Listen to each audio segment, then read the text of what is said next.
The antiseptic smell burned my nostrils as I scrubbed the hospital floor, my knees aching against the hard tile. 3 a.m. shifts were the worst, but beggars couldn't be choosers, especially beggars with medical school debt and a resume gap from dropping out to care for a dying mother. Now I was just another invisible cleaner at St. Mary's Memorial, my white uniform already stained despite being only 2 weeks into the job. Riley. They need someone in the West Wing. Some VIP's kid. My supervisor barely looked up from her clipboard. Room 718. They specifically requested the floors and surfaces be disinfected again. I nodded, gathering my supplies. The West Wing was where the wealthy stayed, with private suites larger than my entire apartment. My cart's squeaky wheel echoed through the dimly lit corridor as I approached. 2 men in dark suits stood outside room 718, their postures rigid despite the late hour. They scrutinized me with cold eyes as I approached. ID, the taller one demanded, his accent thick with Eastern European inflection. I fumbled for my hospital badge, suddenly aware of my disheveled appearance, frizzy brown hair escaping its bun, dark circles under my eyes. The guard examined it like it might be counterfeit before speaking into an earpiece. Cleaning staff approaching. The door opened, and I wheeled my cart inside, feeling the weight of their stares on my back. The room was unlike any hospital space I'd seen. Fresh flowers everywhere, expensive-looking equipment, and large windows overlooking the city. In the center was a hospital bed, where a little boy lay sleeping, his skin sickly pale against the white sheets. And then, I saw him. He sat in a leather chair beside the bed, his back to me. Even seated, I could tell he was tall. Broad shoulders strained against a tailored suit that probably cost more than 6 months of my rent. When he turned, the air left my lungs. He couldn't have been older than 35. Sharp jawline, dark hair neatly styled, and eyes, deep blue and arctic cold, that locked onto mine with predatory focus. A thin scar ran along his left cheekbone, the only imperfection in an otherwise devastatingly handsome face. "You're not the regular cleaner." His voice was low, controlled, with the same accent as his men, but more refined. I clutched my mop tighter. "No, sir. Riley Adams. I'm covering this section tonight." He studied me for a moment longer before turning back to the boy. "Be quiet. My son is finally sleeping." I nodded, though he couldn't see me, and began working silently around the perimeter of the room. The boy couldn't have been more than 7 or 8, his face gaunt and suffering evident even in sleep. Various machines monitored him, their quiet beeps the only sound besides my careful movements. "What did you study?" The man's question startled me. "I'm sorry?" "Before you cleaned floors, your hands. The way you looked at his monitors when you entered." His eyes hadn't moved from his son, but somehow he'd been watching me. "You're educated. Medical?" The mop stilled in my hands. 3 years of medical school, and now you're here. It wasn't a question, but I answered anyway. "Life happens." A small smile touched his lips. Gone so quickly I might have imagined it. He stood suddenly, towering over me, and I instinctively stepped back, bumping into my cart. He smelled expensive, sandalwood, and something darker, dangerous. "My son has been in 4 hospitals, 16 specialists. No one knows what's wrong." He spoke matter-of-factly, but I could hear the fury beneath his control. "They say it's an unusual autoimmune condition. They're guessing." I glanced at the sleeping child, professional instinct overriding my fear. His symptoms? Fatigue. Recurring fevers. Joint pain. Rashes that come and go. He stepped closer, invading my space. "The best doctors in the country, and they prescribe steroids and wait." My mind raced through possibilities, but I bit my tongue. Who was I to speculate?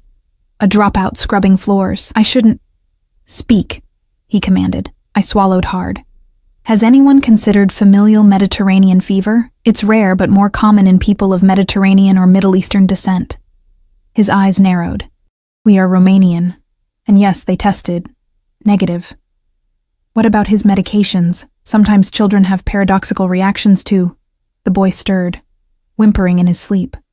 The man was instantly at his side, one large hand gently smoothing his son's hair.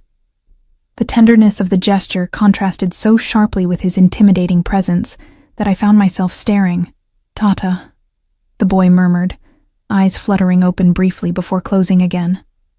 I'm here, Nico. His voice transformed, soft and reassuring. Sleep. I quietly resumed cleaning, moving to the attached bathroom to give them privacy. When I returned, the man had returned to his chair, but his eyes followed me continuously. I was hyper-aware of every movement, feeling like prey in the gaze of a predator. The boy, Nico, began coughing, a harsh, painful sound. I instinctively moved toward the water pitcher, pouring a small cup and approaching the bed. The man watched but didn't stop me as I gently helped Nico sit up enough to drink. Small sips, I murmured, supporting his back. The boy's skin burned through his thin pajamas. Definitely feverish. As I laid him back down, my eyes caught something on his arm. A distinctive rash pattern I recognized from my pediatrics rotation. My breath caught. What? The man was instantly alert. What did you see? The rash pattern. Has he been tested for Still's disease? Juvenile idiopathic arthritis with systemic onset? His expression didn't change, but something shifted in his eyes. Explain. It presents like this. High fevers that spike at night. Joint pain, that specific salmon-colored rash that appears during fevers. I spoke quickly, afraid I'd overstepped. It's often misdiagnosed because the symptoms mimic so many other conditions. He stared at me for a long moment, then pulled out a phone and stepped away, speaking rapid Romanian into it. I finished cleaning as quickly and thoroughly as possible, eager to escape the intensity of the room. As I was gathering my supplies to leave, his hand caught my arm. I hadn't heard him approach. How did such a large man move so silently? Your name again. His grip wasn't painful but utterly immovable. Riley Adams. You work here every night, 5 nights a week. Sunday through Thursday. He released me, reaching into his jacket. I flinched involuntarily, but he merely produced a business card. Blank except for a phone number embossed in silver. If you're correct about my son's condition, call this number tomorrow. He slipped the card into my pocket himself, his fingers brushing against my hip. If you're wrong, forget this encounter happened. I nodded, unable to speak, and fled with my cart. The guards outside watched impassively as I hurried down the hallway, my heart pounding in my chest. The following evening, I arrived at work to find my supervisor waiting, her face pale. Riley, there's someone here for you. Her voice trembled slightly. In the administration office. For me? Who? Just go.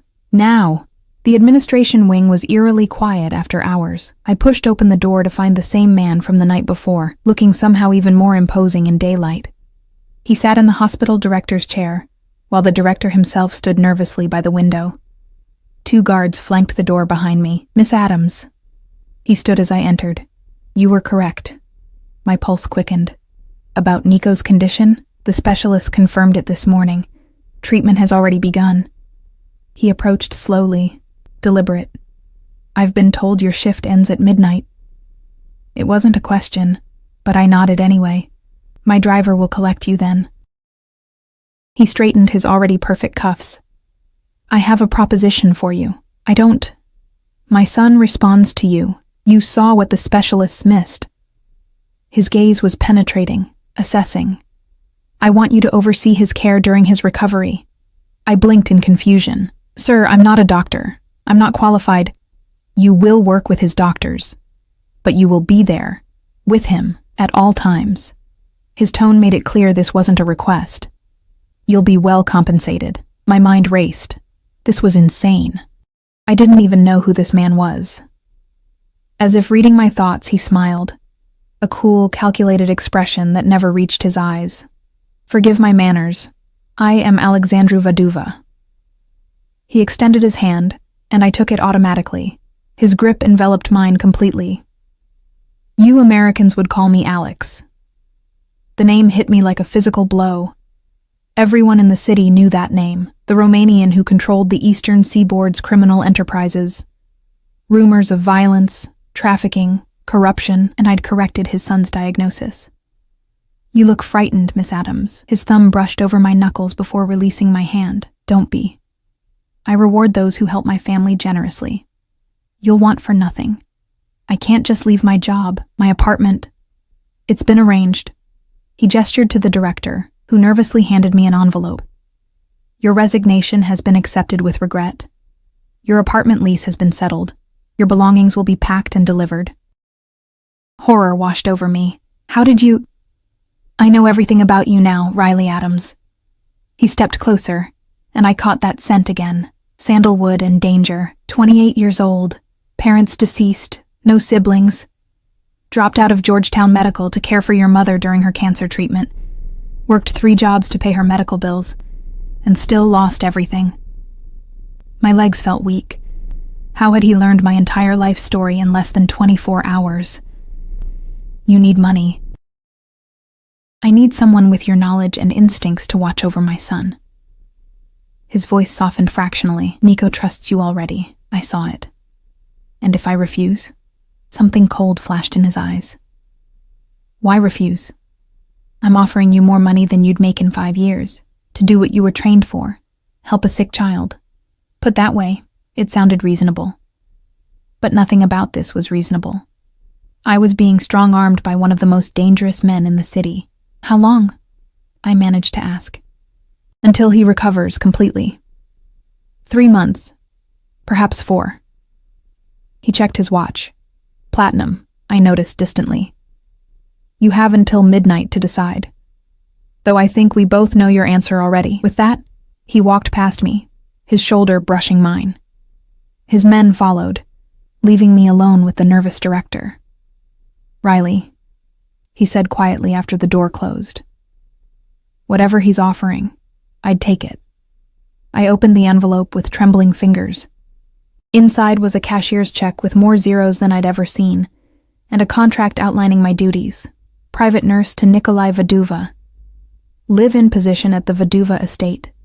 Confidentiality clauses that made my blood run cold. 6 hours later, as my shift ended, I found a black Mercedes waiting outside the staff entrance. The driver opened the door without speaking. I hesitated only briefly before climbing in, clutching a small bag of personal items, all I'd had at work. Inside sat Alexandru Vadova, his features shadowed in the dim car interior. As we pulled away from the hospital, away from my life as I knew it, he studied me with those cold blue eyes. You've made the right choice, Riley, he said softly. My son needs you. What he didn't say, but what hung in the air between us. And now you belong to me. The Vaduva estate sprawled across what must have been 30 acres of manicured grounds, just outside the city limits. We passed through imposing iron gates, where armed guards nodded respectfully to the car. The main house loomed in the distance, a modern mansion of glass and stone that somehow managed to look both inviting and fortress-like. Nico is already settled in his room, Alexandru said as the car rolled to a stop at the entrance. He's been asking for you. My stomach twisted with nerves. In the harsh light of day, my decision seemed reckless. I'd essentially agreed to live with a notorious criminal because he'd made it impossible to refuse. Yet beneath my fear, there was an undercurrent of something else. Purpose. After years of cleaning up other people's messes, I was being asked to use my medical knowledge again. I'd like to see him, I said, surprising myself with the steadiness of my voice. Alexandru's eyes flickered to mine, a hint of approval in them. Good. Follow me. The interior of the house was a study in restrained luxury. High ceilings, artwork that I suspected cost more than my entire education, and a hushed atmosphere that spoke of efficiency. Staff appeared and disappeared silently around corners. I counted at least 3 men who were clearly security, their jackets not quite concealing their weapons. We ascended a sweeping staircase to the 2nd floor. Alexandru moved with the confidence of a man who owned not just this house, but everything, and everyone, in it. I hurried to keep pace, my worn sneakers soundless on the plush carpet. This wing is private, he explained, gesturing to a corridor that branched off. My rooms, Nico's rooms, and now yours. No staff enter without explicit permission. He stopped before a door painted a cheerful blue, the only splash of color in the otherwise monochromatic hallway. He knocked softly before opening it. Tata! Nico's voice was stronger than it had been in the hospital. He sat propped up against pillows in a bed sized for an adult, but made cozier with star-patterned sheets. The room was clearly a child's, with model airplanes hanging from the ceiling and bookshelves filled with toys. "I brought someone to see you," Alexandru said, his voice transforming again into that gentle tone reserved only for his son. Nico's eyes widened when he saw me. "The angel lady." I couldn't help but smile. "Angel lady? You made the hurt stop." He pointed to his arm where the rash had been, now faded to just a slight pink. "Tata said you're staying to make sure I get all better." I moved to his bedside, automatically checking his forehead for fever. "Cooler than before. The medication must be working already." "That's right. I'm Riley, and you must be Nico, the bravest patient I've ever met." He beamed at that, revealing a missing front tooth. "I'm 7 3/4, almost 8. Almost 8 is very grown up," I agreed, sitting on the edge of his bed. "How are you feeling today?" As Nico chattered about his new medicine and how the pokies, injections hurt, but were making the fire in his bones go away, I felt Alexandru's gaze on me, assessing every interaction with his son. When I glanced up, his expression was unreadable. "Nico needs to take his evening medication and rest," he finally said. "Dr. Petrov will be here in the morning to adjust his treatment plan." "You'll meet with him?" Nico's face fell. "Can't Riley read me a story first?" Alexandru hesitated, and I realized he wasn't accustomed to denying his son anything within reason. "One short story," I offered, looking to Alexandru for permission. "Then medication and sleep. Structure is important for recovery." Something flickered in his eyes, surprise perhaps that I would establish boundaries. He nodded once. "One story. Then you listen to Riley about your medicine, Inselegi?" "Da, Tata." Nico reached for a book from his nightstand and handed it to me triumphantly. After the story, I helped Nico take his medication, an immunosuppressant that would need careful monitoring, and tucked him in. Alexandru watched the entire process from the doorway, his presence both intimidating and oddly reassuring. Whatever else he might be, his devotion to his son was absolute. Once Nico was settled, Alexandru gestured for me to follow him. He led me to a door just 2 down from Nico's.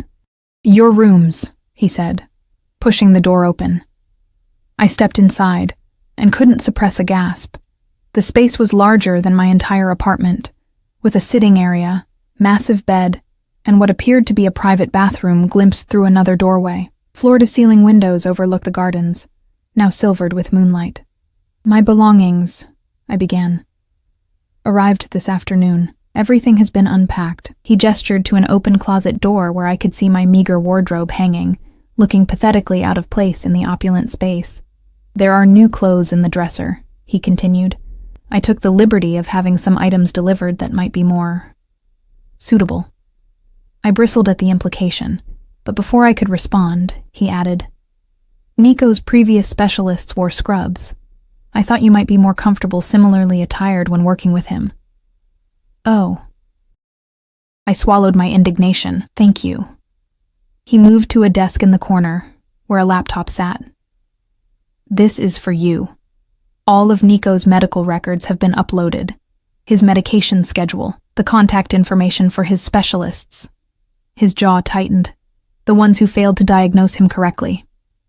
I approached the desk, hyper-aware of his proximity as I opened the laptop. A comprehensive medical history appeared on screen, far more detailed than anything I'd seen in a hospital setting. "This is extensive." "I protect what's mine." His voice deepened on the word mine, sending an involuntary shiver down my spine. Nothing is too much when it comes to Nico's health. I scrolled through the files, professional curiosity momentarily overriding my unease. "Where is his mother?" I asked without thinking, then immediately regretted it when the temperature in the room seemed to drop 10 degrees. "Dead." The word fell like a stone. "When Nico was 3, car accident." "I'm sorry," I said softly, closing the laptop. He studied me for a long moment, his blue eyes impenetrable. "You need rest. Tomorrow will be demanding." He turned to leave but paused at the door. "Riley." "Yes?" "My son believes you're his angel. Don't disappoint him." The threat was velvet-wrapped but unmistakable. "Don't disappoint me. The door closed behind him with a decisive click, and I finally released the breath I'd been holding. I sank onto the edge of the bed, my legs suddenly weak. What had I gotten myself into? The next few days established a routine. I woke early to review Nico's overnight vitals, recorded dutifully by the night nurse who, unlike me, was allowed to leave the premises after her shift.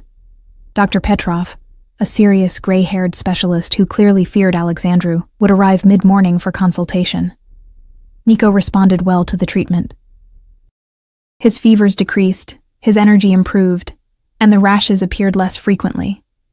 I administered his medications, monitored his symptoms, and spent hours simply keeping him company, reading stories, helping with simple schoolwork, or playing endless games of checkers, which he cheated at with endearing obviousness.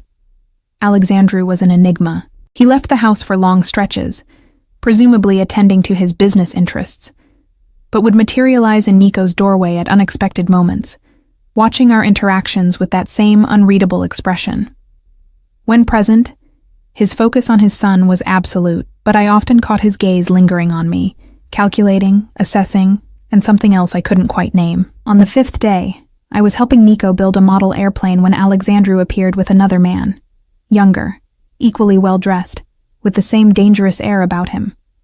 "Uncle Radu," Nico exclaimed, scrambling off his bed. "Careful," I cautioned, steadying him. His joints were still tender. Radu swept Nico into a gentle hug, speaking rapid Romanian that made the boy giggle. When he set him down, his eyes turned to me, openly curious. "So this is the miraculous Miss Adams." His English carried the same accent as Alexandru's, but was more pronounced. "My brother has told me about you." Brother. I glanced between them, noting the similarities I'd missed before. The same jawline, similar build, though Radu was slightly shorter and less imposing. "Radu," Alexandru said, a warning in his tone. "Take Nico to the garden. 10 minutes only. He needs his afternoon medication soon." "Of course." Radu winked at me before leading an excited Nico from the room, leaving me alone with Alexandru. "Your brother seems fond of Nico," I said, filling the sudden silence. Alexandru moved into the room, picking up the half-finished model airplane. "Radu is my half-brother, younger by 5 years. He has always been good with children." His fingers traced the tiny wing. Too impulsive for real responsibility, but loyal. I gathered the scattered modeling supplies, aware of him tracking my movements. "Nico's doing well. His inflammatory markers are down significantly." "I know. Dr. Petrov is very pleased with his progress." Alexandru set the model down and turned to me fully. "And with you." "I'm just monitoring what the specialists prescribed," I demurred. "Don't diminish your contribution." His voice hardened slightly. "You saw what they missed. Nico trusts you. He's happier than I've seen him in months." I wasn't sure how to respond to that. "He's a wonderful child." "Yes." Alexandru moved closer. "And now I find myself in your debt." "You're paying me very generously. There's no debt." A smile touched his lips, not reaching his eyes. "Money is nothing. My son's health is everything." He reached out suddenly, his fingers brushing a strand of hair from my face. I froze, heart hammering in my chest. "You're afraid of me?" he observed. "I'd be stupid not to be," I replied honestly. This time his smile seemed more genuine. "Smart girl. But unnecessary in this case. You have my protection now." "Protection from what?" His expression darkened. "There are people who would harm what's mine to get to me." Again, that possessive mine. This time, the shiver it sent through me wasn't entirely from fear. "I'm not yours," I said quietly. "I work for you." Something dangerous flashed in his eyes. "Everyone in this house is under my authority, my protection." His hand dropped to my shoulder, warm and heavy. "Including you, Riley." The way he said my name, rolling the R slightly, made it sound like something valuable, something claimed. The moment was broken by Nico's laughter floating up from the garden below. Alexandru stepped back, the intensity in his gaze receding. "Dinner. Tonight, 8 o'clock. It wasn't a request. Nico has been asking to eat at the big table with us. His health has improved enough to allow it." With that, he left, leaving me unsettled and confused by the encounter. Dinner was an unexpectedly domestic affair. Nico, thrilled to be eating like a grown-up, sat at Alexandru's right hand at an enormous dining table that could have seated 20. I was placed at Alexandru's left, uncomfortably aware of his presence beside me. I'd found a simple black dress among the suitable clothes he'd mentioned, relieved to discover it was modest and appropriate rather than revealing. Still, Alexandru's gaze had lingered when I entered the dining room, a brief flicker of appreciation before his expression returned to its usual controlled mask. Radu joined us, bringing a lighter energy to the table with stories that made Nico giggle and even drew rare smiles from Alexandru. I noticed the brothers spoke English throughout the meal, presumably for my benefit. "Miss Adams," Radu said, refilling my wineglass without asking, "you must find our family quite the adjustment after hospital work." "It's different," I admitted. "Hospitable, I hope?" His smile was charming, but held the same predatory edge as his brother's. "Very," I answered carefully. "Everyone has been kind." Alexandru made a sound that might have been amusement. "Riley is diplomatic. She knows perfectly well what our family is involved in." I stiffened. This was the first direct reference to his criminal activities. "And yet she stays," Radu observed, studying me with new interest. "For Nico, or other reasons?" "Uncle Radu, Riley is my doctor-nurse," Nico piped up, mangling the term. "She's helping my special list fix my fire bones." The innocence of his statement broke the tension, and I smiled gratefully at him. "That's right, buddy. And you're being the best patient ever." Nico beamed, then yawned widely. Alexandru immediately checked his watch. "Time for bed, fiul meu. You've had enough excitement." I started to rise. Putting Nico to bed was part of my routine now, but Alexandru shook his head slightly. "Finish your dinner. Radu will take him up." Radu dramatically clutched his heart. "Demoted to nursemaid. How the mighty have fallen." Nico giggled as his uncle helped him from his chair. "Will you read me the dragon story?" "Only if you promise not to correct my voices like last time," Radu countered, winking at me as they left. And suddenly, I was alone with Alexandru, the massive dining room silent except for the distant tick of a grandfather clock. "You're good with him," he said after a moment, swirling the red wine in his glass. "He makes it easy." I toyed with my fork, avoiding his gaze. "He's remarkably resilient, like his father." Alexandru's voice softened almost imperceptibly. "His mother was fragile, beautiful, but breakable. I always feared Nico inherited that from her. It was the most personal thing he'd ever shared with me." I looked up, finding his eyes already on mine. "Children often surprise us with their strength," I offered. He nodded slowly, then set down his glass. "Walk with me." Again, not a request. I followed him from the dining room into a glass-enclosed solarium that overlooked the illuminated gardens. The night beyond the glass was velvet dark, making the room feel intimate despite its size. "In 1 week, you've accomplished what specialists failed to do in months," Alexandru said, his back to me as he gazed out at the grounds. "Nico is healing, physically and emotionally. The correct diagnosis is only part of it." He turned, and in the dim lighting, his features seemed softer somehow. "You give him confidence, security." He moved closer, and I resisted the urge to step back. "I find myself grateful, Riley. A rare feeling for me." My pulse quickened. "I'm just doing my job." "No." He shook his head. "It's more than that." His hand rose, fingers brushing my cheek in a touch so light I might have imagined it. "You should know. I've had you investigated thoroughly. Your background, your character." Fear spiked through me. "Why?" "To determine if you could be trusted with my son." His eyes held mine. "With my family's secrets. And?" My voice was barely a whisper, and I find myself intrigued by your loyalty, your intelligence, your compassion." His thumb traced my lower lip, sending a shock of heat through me. "Dangerous qualities to notice in someone like you." Before I could respond, he stepped back, his expression closing off again. "Rest well, Riley. Nico will need you early tomorrow." He walked away, leaving me breathless and confused in the moonlit solarium, wondering which was more dangerous, Alexandru Vaduva's anger or his approval. Morning sunlight streamed through the windows as I checked Nico's temperature. Normal for the third consecutive day. His latest blood tests showed inflammation markers dropping steadily. The treatment was working better than any of us had dared hope. "Can I go outside today?" Nico asked, his dark hair tousled from sleep. "Please, Riley. I feel good. No fire bones."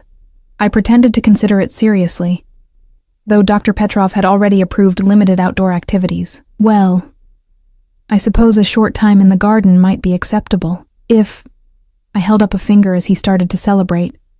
"You take all your morning medications without complaining." "Deal!" He thrust out his small hand, and we shook on it solemnly. As I prepared his medications, my mind drifted to Alexandru. After that strange, charged moment in the solarium 3 nights ago, he'd been absent. Business in the city, according to the staff. I told myself the relief I felt was simply because his intimidating presence was exhausting, not because his absence left me oddly disappointed. "Is my Tata coming home today?" Nico asked, as if reading my thoughts. "I don't know, buddy." I handed him the small paper cup of pills. "He's very busy." Nico nodded sagely. "He runs everything. Uncle Radu says he's the most powerful man in the city." I kept my expression neutral. "Your dad certainly works hard. Now bottoms up with those pills." After breakfast and Nico's physical therapy exercises, I took him to the garden as promised. We settled on a stone bench near a koi pond, the May sunshine warm but not uncomfortable.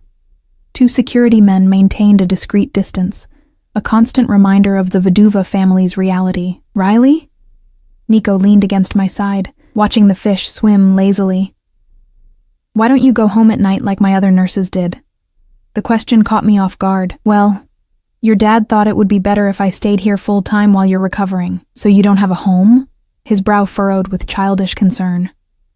"I have an apartment," I explained, choosing my words carefully. "But right now, my job is to take care of you, so I'm staying here." "Do you miss your mom and dad?" A pang shot through my chest. "My parents died, Nico. My mom not too long ago." His small hand found mine, like my mama. "She's in heaven."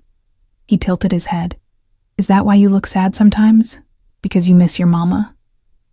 Children's perception never ceased to amaze me. "Yes, that's part of it. I miss her a lot. Tata says it's okay to be sad about mama, but we have to be strong too." He squeezed my fingers.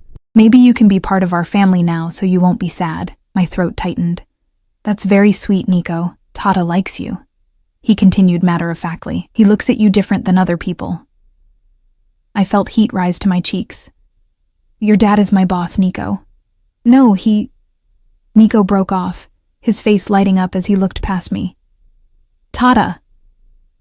I turned to see Alexandru approaching, the morning sun glinting off his dark hair. Today he wore no suit, just charcoal trousers and a white button-down with the sleeves rolled up. The most casual I'd ever seen him. Even so, he exuded authority. "You're feeling better," Alexandru observed, ruffling his son's hair affectionately. "Riley must be taking good care of you." "She said I could have ice cream if I do all my exercises," Nico informed him proudly. Alexandru's eyes met mine, a hint of amusement in them. "Did she? And have you earned this ice cream?" "Almost. I have to do my breathing things after lunch." "Then you must complete them." Alexandru sat beside his son, the stone bench suddenly seeming much smaller with his presence. Perhaps Riley would join us for this ice cream reward. I smiled despite myself. I wouldn't miss it. We fell into surprisingly comfortable conversation, centered mostly around Nico's improving health. Alexandru listened intently as I detailed the changes in his son's condition, asking pointed questions that revealed his thorough understanding of the treatment protocol. "The medication is working faster than expected," I concluded. "Dr. Petrov thinks we might be able to reduce the dosage in another week, if his blood work continues to improve." Alexandru nodded, satisfaction evident in his expression. "Excellent." His eyes lingered on mine. "I knew you were the right choice." Something in his tone made my pulse quicken.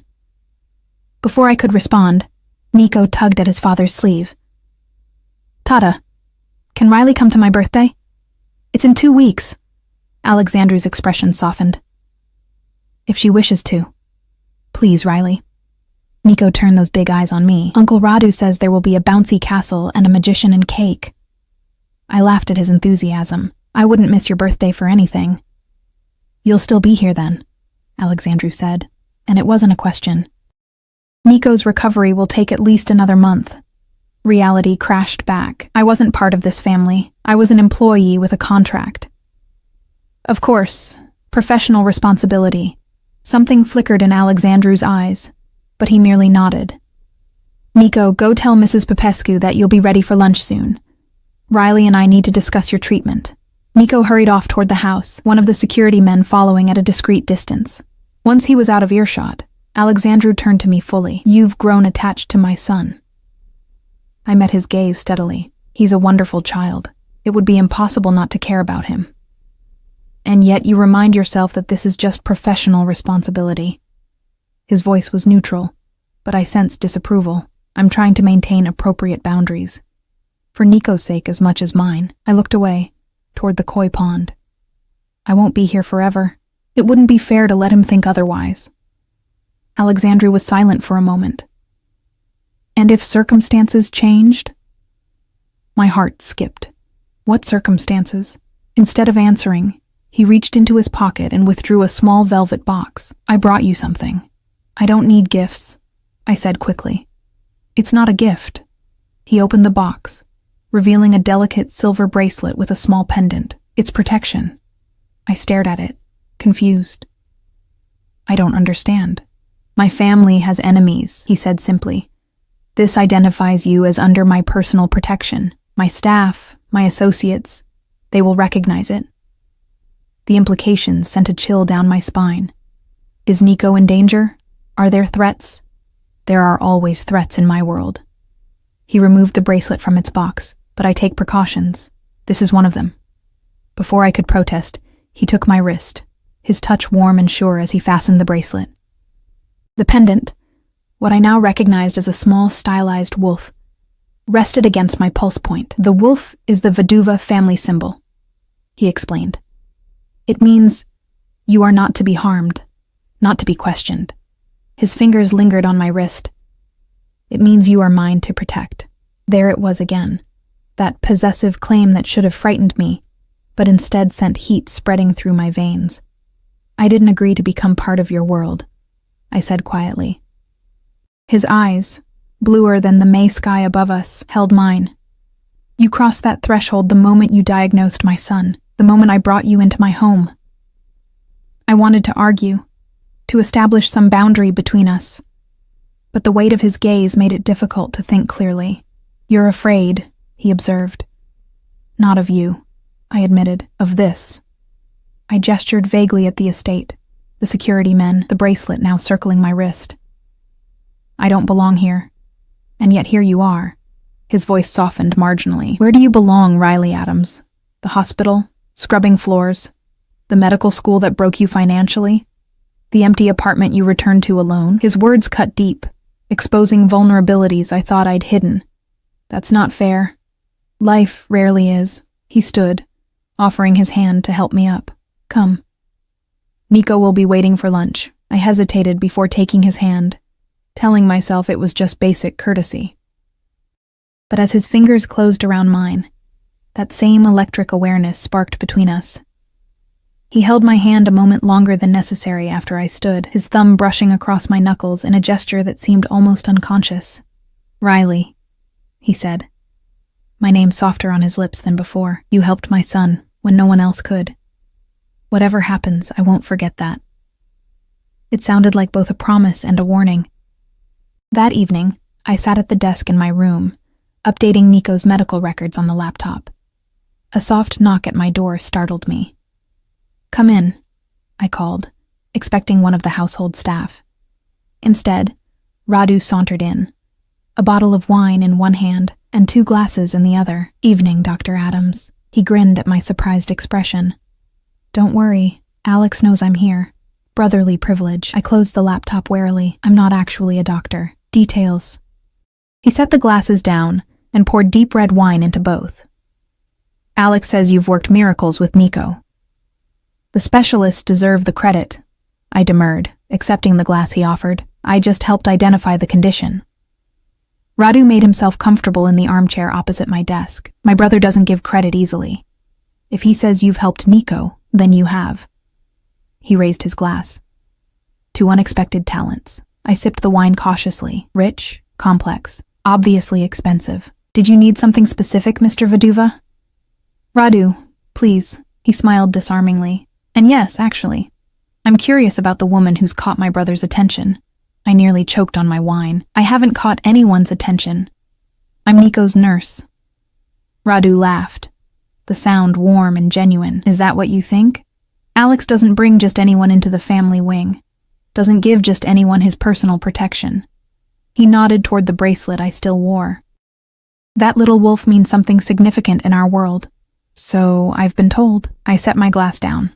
Look, I appreciate the welcome, but you misunderstand me. Radu interrupted, suddenly serious. I'm not here to warn you off, quite the opposite. I don't follow. He leaned forward, studying me intently. My brother has been different since Nico's mother died. Colder, more controlled.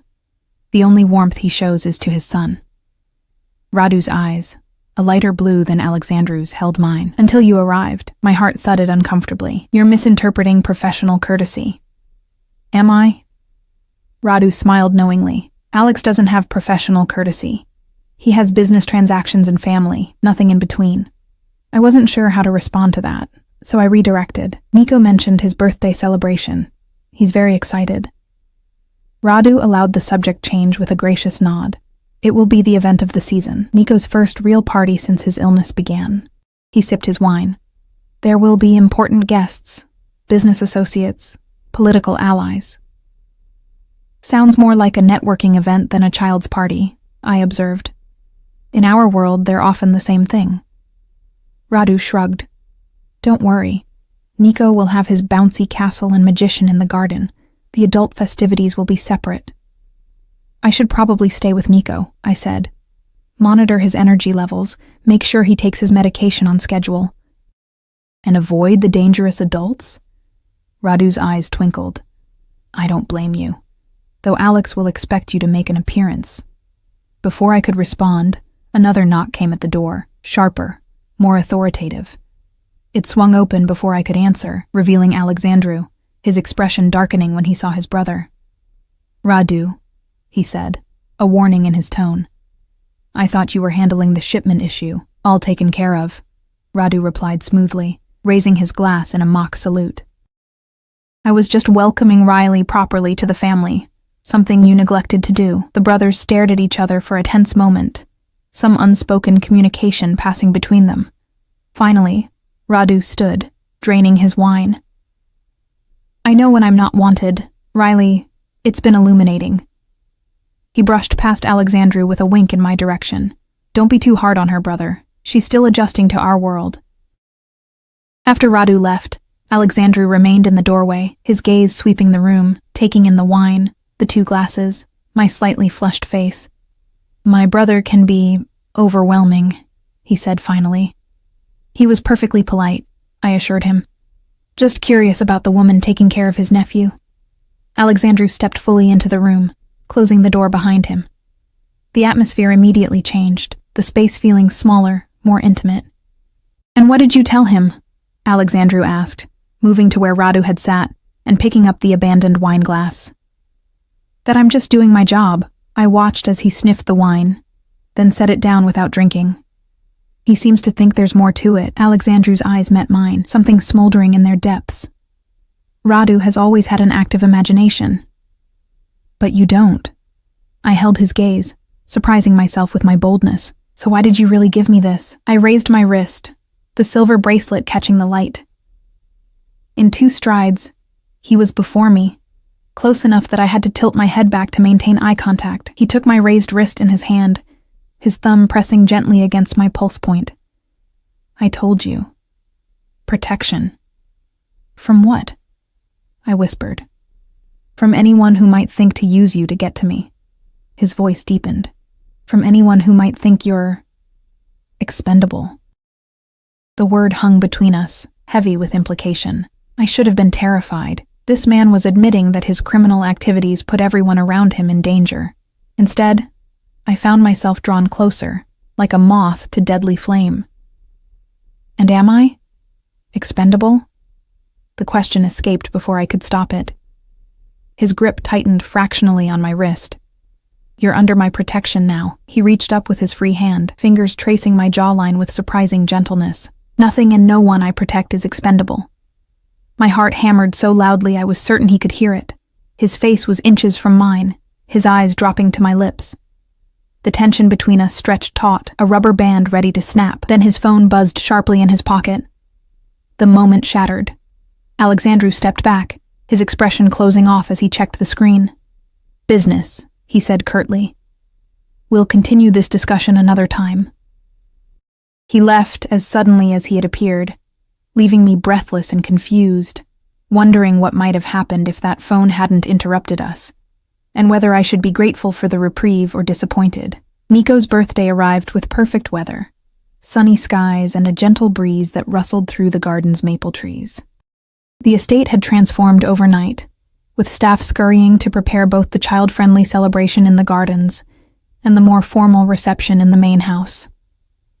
I helped Nico dress in the new outfit his father had selected, navy shorts, a crisp white button-down, and suspenders that made him look adorably grown up. Do I look handsome, Riley? He asked, attempting to smooth his cowlick with little success. The handsomest birthday boy in the whole world, I assured him, kneeling to fix his collar. How are you feeling? Any joint pain today? He shook his head vigorously. All better. Dr. Petrov said I'm the best patient. You certainly are. I checked his temperature with the back of my hand against his forehead, a habit I'd developed despite the digital thermometer nearby. Normal, as it had been for over a week now. Remember, if you start feeling tired, you tell me right away, okay? No pushing yourself just because it's your birthday. Promise. He held out his pinky, and we solemnly pinky swore. When we descended to the garden, Nico gasped with delight. Alexandru had spared no expense. A carnival-themed wonderland awaited, complete with the promised bouncy castle, a small Ferris wheel, game booths, and even a cotton candy machine. About a dozen children Nico's age, the offspring of Alexandru's associates, I presumed, were already playing under the watchful eyes of both their parents and Vaduva security personnel. Look, Tata! Nico broke away from me, running toward Alexandru, who stood conversing with several well-dressed men near the terrace. Despite the festive occasion, he wore his customary dark suit, though he'd conceded to a more casual open collar. Alexandru immediately excused himself from his conversation, crouching down to his son's level, a gesture of vulnerability I'd rarely seen him display in front of others. He listened intently as Nico excitedly pointed out all the attractions, nodding with genuine warmth. Then his eyes found mine across the lawn, and something shifted in his expression. A softening, a recognition. He whispered something to Nico, who nodded and ran off toward the games, then began walking toward me with purposeful strides. I'd spent more time than I cared to admit choosing my outfit, settling finally on a simple sundress in deep green. The wolf bracelet gleamed at my wrist, impossible to miss. I'd considered removing it dozens of times, but something always stopped me. Riley? Alexandru greeted me, his gaze sweeping appreciatively over my appearance. You look beautiful. Thank you. I nodded toward Nico, now throwing darts at balloons with fierce concentration. He's so happy today. It's wonderful to see. Thanks to you. Alexandru stood close enough that I could smell his cologne, that now familiar blend of sandalwood and something uniquely him. His recovery has been remarkable. Dr. Petrov is astonished. The treatment is working exactly as it should, I deflected. Nico's natural resilience is doing the rest. A small smile touched Alexandru's lips. Always modest. His hand brushed my arm, a touch so light it might have been accidental if not for the intent in his eyes. Join me for a moment.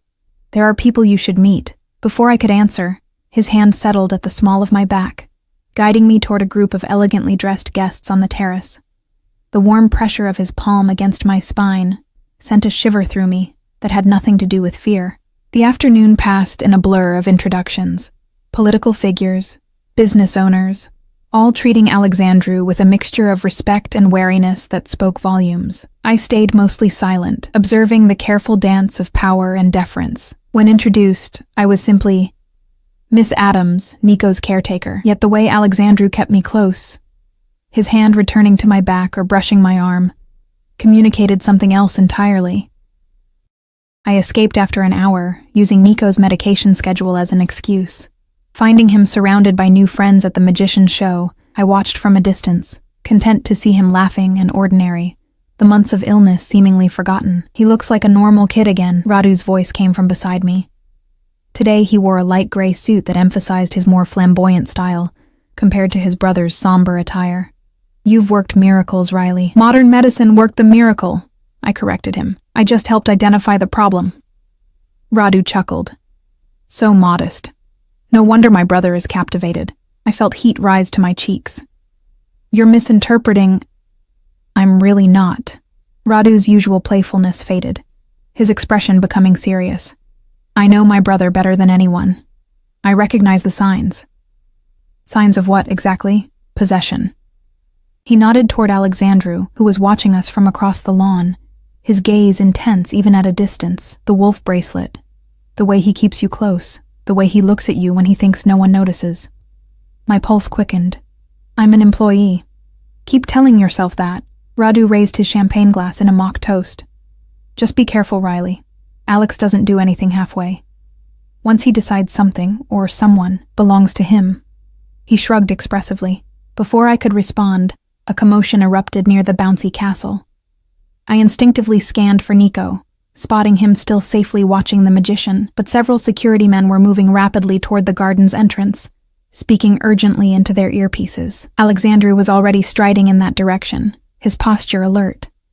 Radu immediately sobered, setting down his glass. Stay with Nico, he instructed me sharply, all traces of his usual charm vanishing as he followed his brother.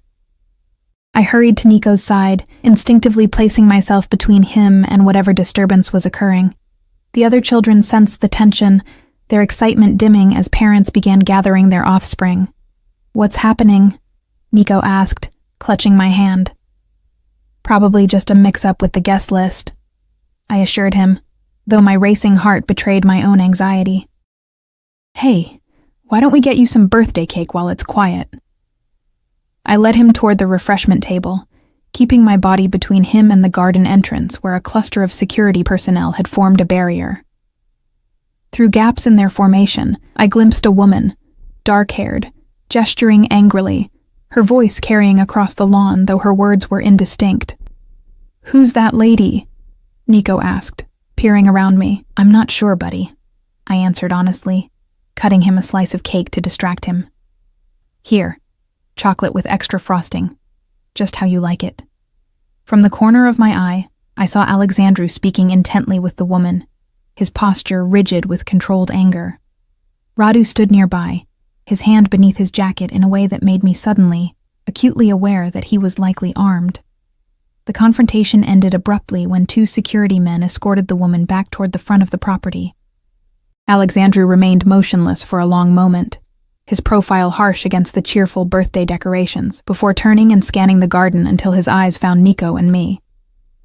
He approached with measured steps, his expression carefully neutral as he reached us. Everything's fine, he said, ruffling Nico's hair. Just a delivery person at the wrong address.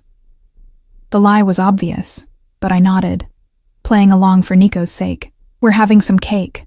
Would you like some? In a moment. He crouched to Nico's level. Are you enjoying your party, Fuel Mew? Nico nodded enthusiastically, chocolate frosting smeared across his cheek. It's the best birthday ever, Tata. Alexandru smiled, genuine warmth breaking through his tension. Good. He glanced up at me. Riley, when you've finished with Nico's cake, I need a word. I nodded, apprehension curling in my stomach.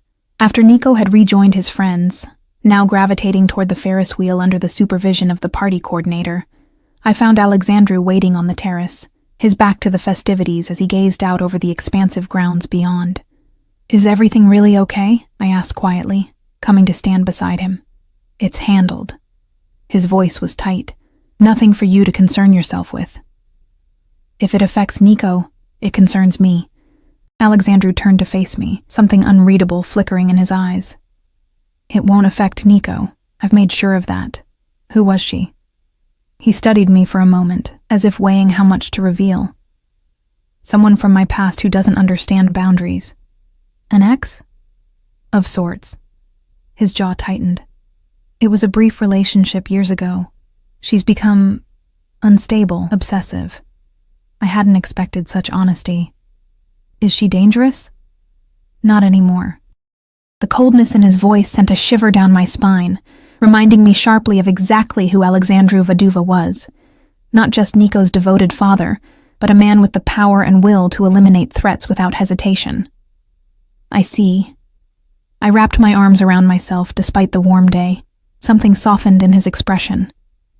His hand rose, fingers brushing my cheek in a touch so gentle, it contrasted sharply with the steel I'd heard in his voice moments before. You're safe, Riley. You and Nico both. His eyes held mine. I protect what's mine. There it was again. That possessive claim that should have repelled me, but instead kindled something warm and dangerous in my chest.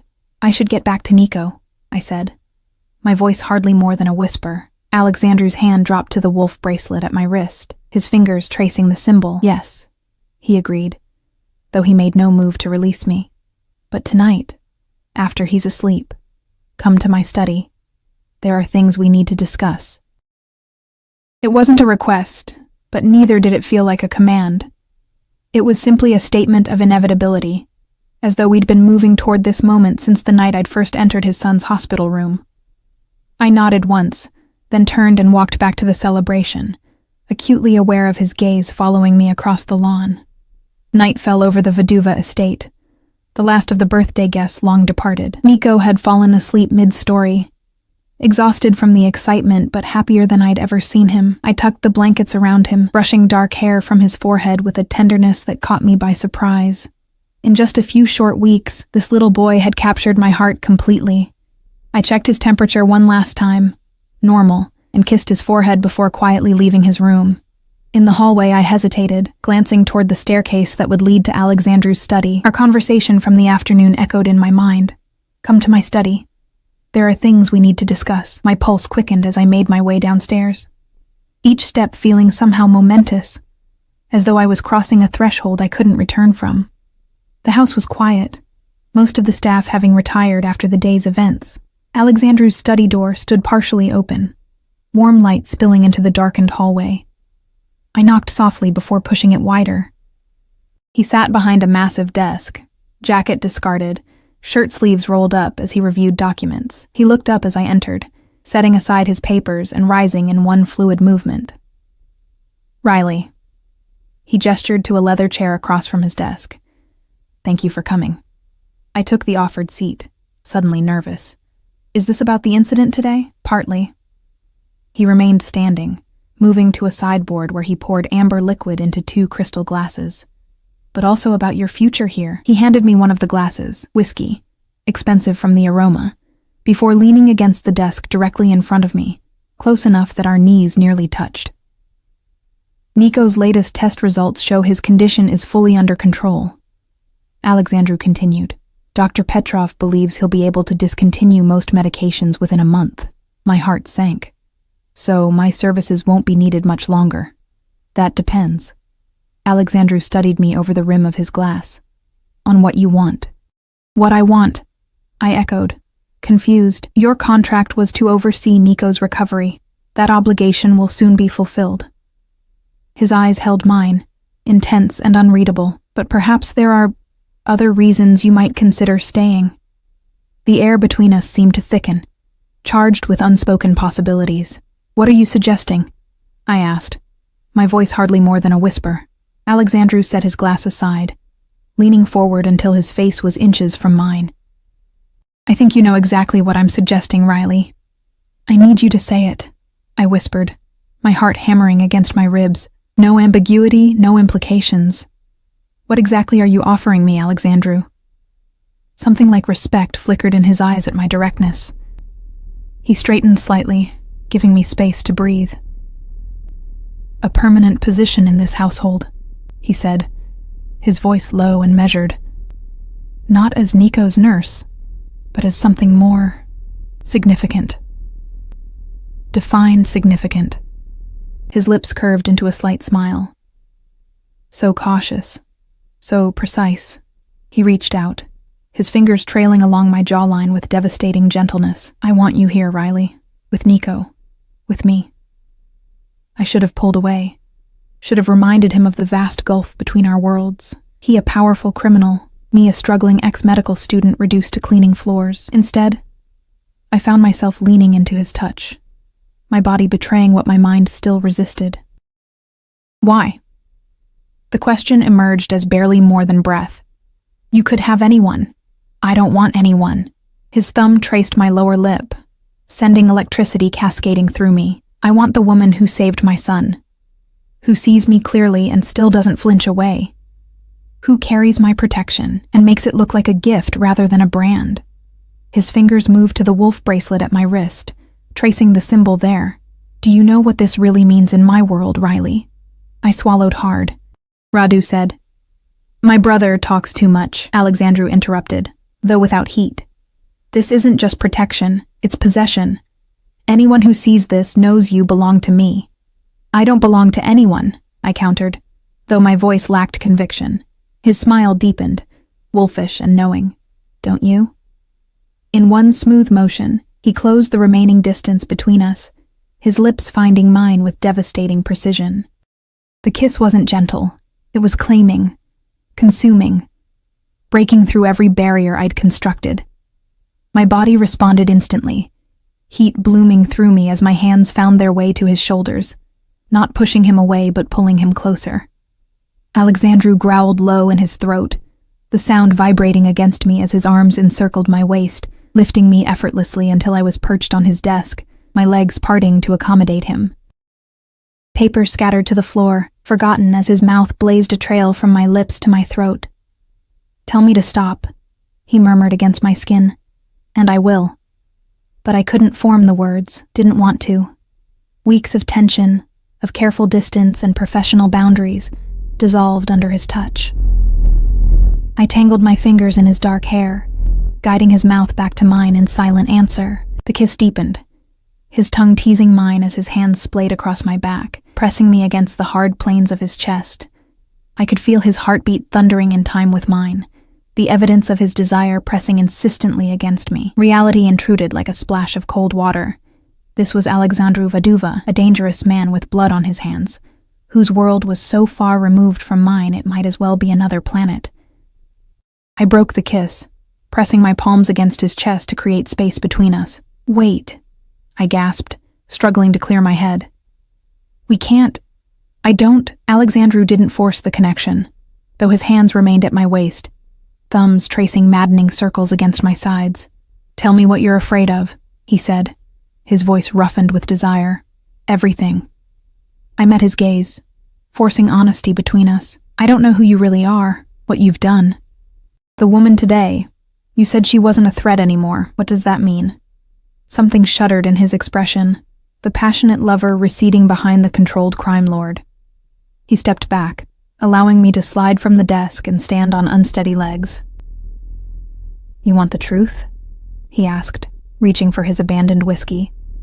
Even if it's ugly? Especially if it's ugly. I straightened my clothing, trying to regain composure. I won't be kept in the dark about who I'm involving myself with. Alexandru considered me for a long moment, then nodded once, decisively. Sit down. I returned to the leather chair as he paced the study, gathering his thoughts. When he finally spoke, his voice was detached, clinical. My family controls much of the East Coast's import business, legal and otherwise. Drugs, weapons, luxury goods, human cargo. He didn't sugarcoat it, didn't try to make it palatable. My father built the organization. I've expanded it, made it more sophisticated. Human cargo, I repeated, feeling sick. You traffic people? His eyes hardened. Not anymore. That was my father's business. When I took control after his death, I eliminated that division, completely. Something in his tone told me I didn't want to know exactly how that elimination had occurred. And now? Now we focus on higher profit, lower risk ventures, pharmaceuticals, financial services for those who can't access traditional banking, security. You're a criminal, I said plainly. Yes. No excuse, no justification. Though I prefer to think of myself as a businessman operating outside restrictive regulations. I almost laughed at the euphemism. And the woman today? His jaw tightened. Katerina, a former associate's daughter. We had a brief relationship 5 years ago after Nico's mother died. It ended badly. How badly? She became obsessed, began showing up at business meetings at Nico's school. His expression darkened. I had her removed from the situation, set up in another city with enough money to start over. She was supposed to stay away, but she didn't. No. Alexandru drained his whiskey. Her reappearance today was unexpected. It's been handled. I didn't ask what handled meant. I didn't want to know. And Nico's mother? You said she died in a car accident. But was it really an accident? Alexandru finished, his expression softening fractionally. Yes. Elena was innocent, uninvolved in my business. She knew what I was, but chose not to see the details. The accident was just that. Drunk driver, wrong place. Nothing more sinister. I processed this information slowly, trying to reconcile the gentle father who doted on his son with the ruthless criminal who handled problems permanently. So now you know, Alexandru said, watching me carefully. The ugly truth. I won't pretend to be something I'm not, Riley. Not even for you. Why me? I asked again, genuinely bewildered. Why not someone from your world who understands the stakes, the lifestyle? He approached slowly, as if afraid I might bolt. Because you see Nico for who he is. Not as the heir to my organization. Because you challenged me that first night, instead of cowering. His voice softened.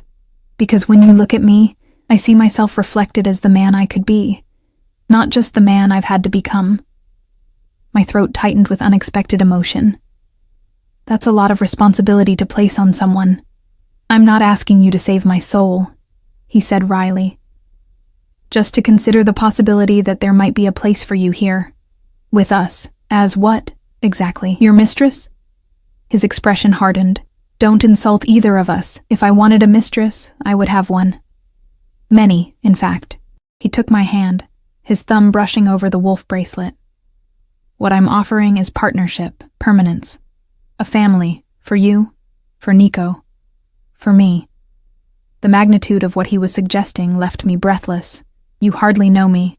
I know enough. His certainty was unshakable. The rest we learned together. I stood abruptly, needing physical distance to think clearly. I need time. This is overwhelming. Alexandru nodded, though I could see the tension in his shoulders. Of course. Take whatever time you need. He moved to the door, opening it for me. But Riley? I paused on the threshold, looking back at him. Don't take too long. His eyes burned with quiet intensity. I'm not a patient man by nature. Sleep eluded me that night, my mind replaying Alexandru's words, his touch, the intoxicating way he'd made me feel with just one kiss. By morning, I was no closer to a decision, torn between desire and common sense. I went through my routine with Nico mechanically. Breakfast, medication, gentle physical therapy, all while my thoughts remained in Alexandru's study, trapped in that moment when everything had changed. Riley? Nico's voice broke through my distraction. Are you sick? Your face is all red. I smiled weakly, touching my cheeks to find them indeed warm. Just tired, buddy. Your party yesterday was a lot of excitement. Tata says you might stay with us even after I'm all better, Nico said, watching me with those perceptive eyes so like his father's. Is that true? My heart stuttered. Your dad talked to you about that? Nico nodded solemnly. This morning. He said it was a grown-up decision, and that I shouldn't pester you, but that he hoped you'd say yes. His small face grew serious. I hope you say yes, too. I love you, Riley. Tears pricked behind my eyes at the simple declaration. In the weeks I'd spent caring for him, this bright, resilient child had wrapped himself around my heart completely. The thought of leaving him tore at something deep inside me. "I love you too, Nico," I whispered, pulling him into a gentle hug. "So much." "Then you'll stay?" Hope brightened his voice. "It's complicated, buddy. Grown-ups always say that," he sighed, pulling back to look at me with frustrating insight. "But Tata says sometimes the most important things are actually very simple, out of the mouths of babes." Later that afternoon, I sat in the garden, the same spot where Alexandru had given me the wolf bracelet. The symbol felt heavier now that I understood its full meaning, not just protection but possession, belonging. Part of me rebelled against the implication, yet another part thrilled to it, wanting that connection, that certainty. Deep thoughts?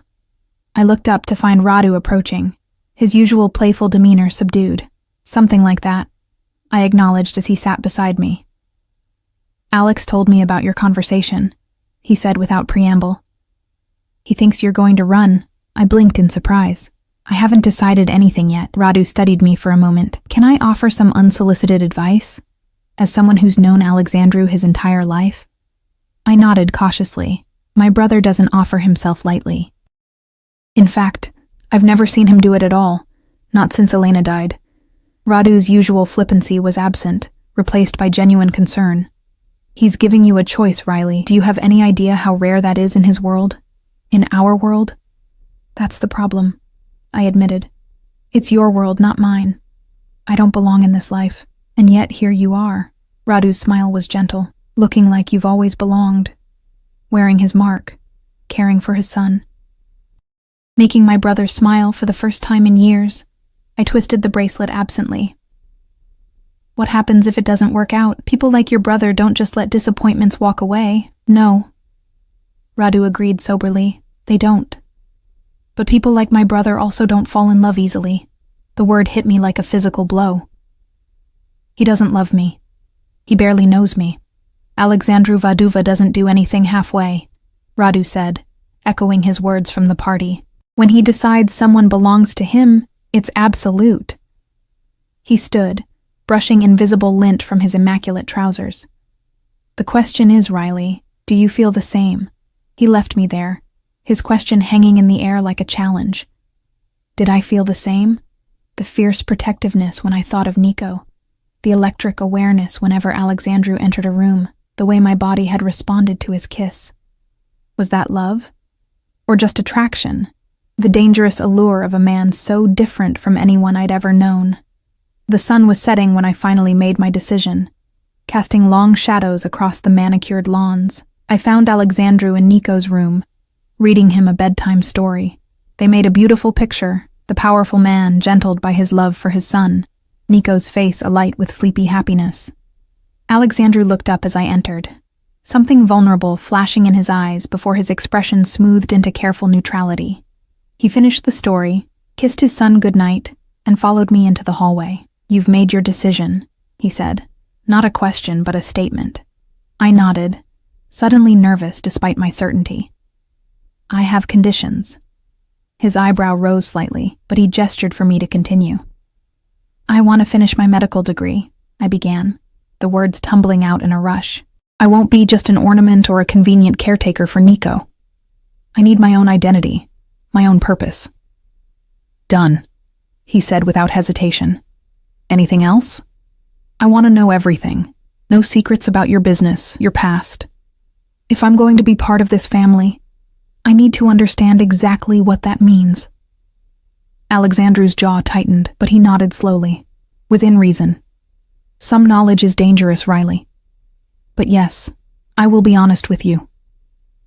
And Nico," I continued. "We protect him from the worst of it for as long as possible. He deserves a childhood. On that, we are in complete agreement." Alexandru stepped closer, his hand rising to cup my cheek. "Is that all?" I took a deep breath, my final condition the most important.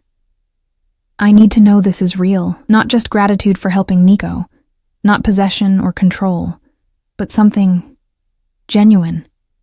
Alexandru's eyes softened in a way I'd previously only seen directed at his son. "Come with me," he said, taking my hand. He led me to his bedroom, a space I'd never entered before. Unlike the rest of the house, it felt personal, lived in. A massive bed dominated the space, but it was the wall of photographs that caught my attention. Pictures of Nico at various ages, a few of a beautiful dark-haired woman who must have been Elena, and, to my shock, several of me with Nico, candid shots taken around the estate over the past weeks. Alexandru watched my reaction carefully. "I started falling for you the night you diagnosed my son," he admitted quietly. "When everyone else had failed him, you saw what was right in front of them. But it became something more when I watched you with him. Your kindness, your patience, your strength." He reached into his pocket and withdrew a small velvet box, different from the one that had contained the bracelet. "This was my mother's," he said, opening it to reveal a stunning sapphire ring surrounded by diamonds. "In our family, it's given only once, to the woman who will stand beside the family leader as an equal." My breath caught as he took my hand, his touch uncharacteristically tentative. "I'm not a good man, Riley," he said, his voice rough with emotion I'd never heard before. "But with you, with Nico, I could be better. I want to be better." The raw honesty in his voice broke through my last defenses. This powerful, dangerous man was making himself vulnerable, offering me a choice when he could have simply taken. "Yes," I whispered, the decision suddenly crystallinely clear. "Yes to all of it. To Nico, to you, to us." The mask of control slipped entirely as joy transformed Alexandru's face. He slid the ring onto my finger, then pulled me into his arms, his mouth finding mine in a kiss that felt like coming home. Passionate yet tender, possessive yet giving. "Mine," he murmured against my lips, "as I am yours." "Ours," I corrected, thinking of the little boy sleeping peacefully down the hall. "We're a family now." And as Alexandru lifted me into his arms, carrying me toward the bed with reverence and barely restrained desire, I knew I'd made the right choice. This world of his, of ours now, might be dangerous, complicated, morally ambiguous, but within it, we'd carved out something real, something worth fighting for. A family forged in unlikely circumstances, a criminal with a heart capable of love, a healer who found her purpose, and a child who brought them together. Not a fairy tale, not a perfect happy ending, but our story. And somehow it felt exactly right.